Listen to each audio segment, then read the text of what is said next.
many a times the startup entrepreneurs, they don't know how to negotiate. They since they are amateur, they have this mentality: you must win over your client.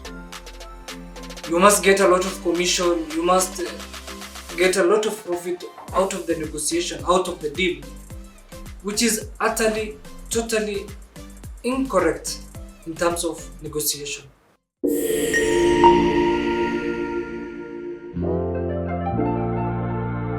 If you're negotiating with someone, maybe you are negotiating for a deal, a job, a business, or any other thing, and then it is not a win-win situation, you overpower your client, you overpower the deal, you overpower your employee and everything, you get the highest share. You see, it is not a long-term thing, and that particular person wants to do any other business with you because he is unhappy inside. He knows that this is not a fair deal. This is not what he anticipated, and this is not what he wants.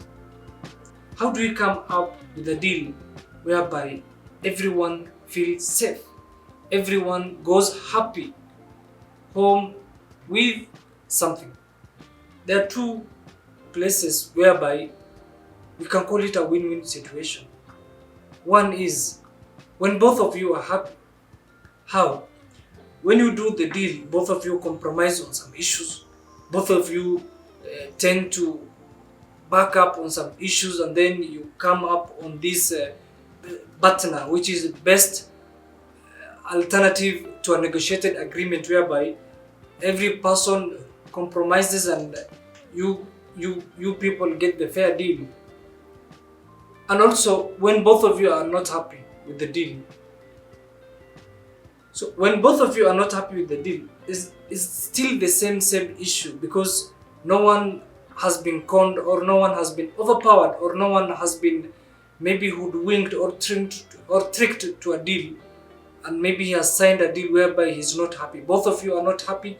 Yeah, you're not going to get a lot of profit out of it, but at least you are doing business, and at least you have a long-term security whereby you guys at any point, at any juncture in life, if you meet, you're able to do another deal, and so that you can have a win-win situation whereby you guys, both of you, are happy with the deal later on forward.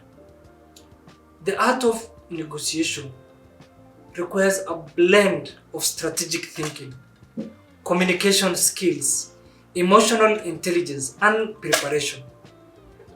What do I mean? Let's take this example of preparation. Someone said, if we fail to prepare, we are planning to fail.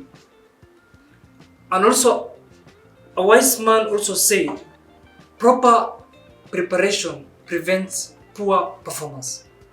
Also, John F. Kennedy said that, let us never negotiate out of fear, but let's not fear to negotiate. You are seeking for a job and you went for a company. How do you negotiate for your salary? How do you make sure you are being paid fairly and it becomes a win-win situation? First of all, as an employee who is seeking unemployment from that particular company, from that particular organization, from that particular institution, you need to do research about the company, their value, and their market standard. And also, when you come there, you will tell them, I did my own research. Your market value and the market standard salary and my skills combined, this is what I want you, this is what I'm requesting you to give me. Maybe 100,000 cash, maybe 200,000, maybe 250,000, according to your experience, according to your skills, and according to their value. Also, another thing that brings a win-win situation is, someone said, you will get everything you want in this world if you help other people get what they want. You can get everything you want in this world if you perhaps help other people to get what they want. What do I mean? You are a landlord, you have a tenant, you want to negotiate, and there is art of negotiation.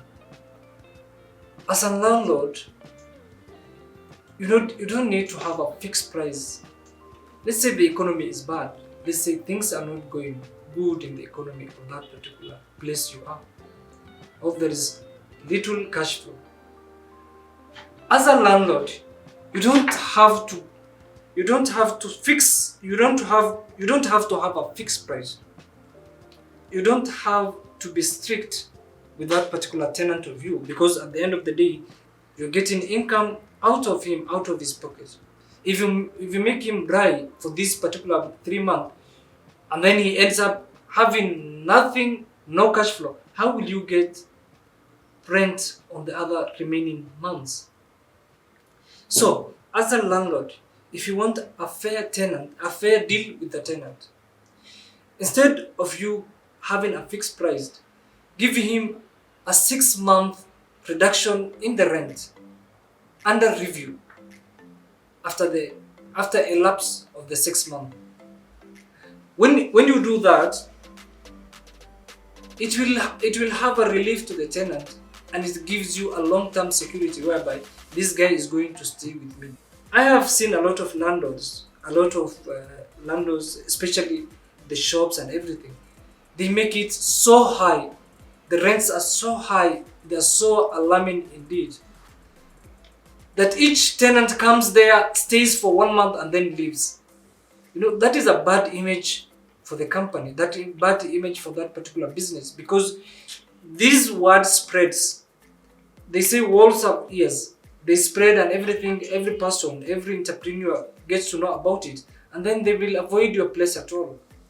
So if we want to succeed in business, we need to master the art of negotiation. We need to look for a win-win situation. I hope you have gotten the message. Now, if you find value out of this video, kindly hit the like button, subscribe to our channel, and leave us a comment on how you have done a good deal. Thank you so much.